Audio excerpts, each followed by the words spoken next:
और कांग्रेस नेता राहुल गांधी ने कृषि कानूनों को लेकर के एक बार फिर से केंद्र सरकार पर निशाना साधा। उन्होंने कहा कि देश में 4-5 नए मालिक आए हैं जिनका हर क्षेत्र पर कब्जा हो गया है। उन्होंने कहा कि मोदी सरकार की तीनों कृषि कानून खेती को खत्म कर देंगे। साथ ही आरोप यह भी लगाया कि मोदी सरकार किसानों की जमीन किसानों को देना चाहती है। राहुल गांधी ने कहा कि वो ना तो बीजेपी से डरते हैं और ना ही नरेंद्र मोदी से। प्रेस कॉन्फ्रेंस के दौरान राहुल गांधी से जेपी नड्डा का जिक्र किया गया, उनसे सवाल किया गया उनके बारे में। तो राहुल गांधी ने कहा कि वो जेपी नड्डा के सवालों का जवाब नहीं देंगे, वो सिर्फ किसानों और देश के सवालों का जवाब देंगे। अगर आप पिछले 6-7 साल को देखें तो हर इंडस्ट्री में उन्हीं 4-5 लोगों की मोनोपोली बन रही है। पावर देखिए, एयरपोर्ट्स देखिए, पोर्ट्स देखिए, टेलीकॉम देखिए, जहां भी आप देखेंगे उन्हीं 4-5 लोगों की मोनोपोली बन रही है। मतलब इस देश के 4-5 नए मालिक हैं।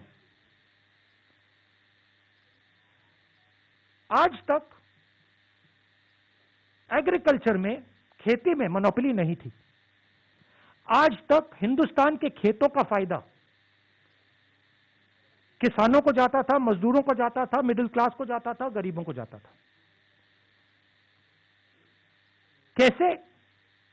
एक पूरा ढांचा था जो इन लोगों की रक्षा करता था। उसमें मंडियां शामिल थी, उसमें एसेंशियल कमोडिटीज एक्ट शामिल था, उसमें लीगल सिस्टम शामिल था। ये 3 कानून खेती में, एग्रीकल्चर में एक बार फिर जो इंडिपेंडेंस से पहले हालत थी वो करने जा रहे हैं।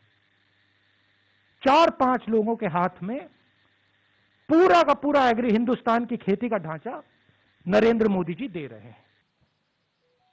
बिलीव दैट किसानों को थकाया जा सकता है, किसानों का बेवकूफ बनाया जा सकता है। किसानों को ना थकाया जा सकता है, ना उनका बेवकूफ बनाया जा सकता है। किसान प्रधानमंत्री से ज्यादा होशियार है। प्रधानमंत्री से ज्यादा समझ हिंदुस्तान के किसान को है, क्या हो रहा है क्या नहीं हो रहा है। तो that is the reality. Solution एक ही आएगा, ये तीनों कानूनों को वापस लेना पड़ेगा और कोई सोल्यूशन नहीं आएगा। और किसान अपनी रक्षा नहीं कर रहे हैं, और ये हमारे मिडिल क्लास भाइयों को और खासतौर से युवाओं को समझना होगा।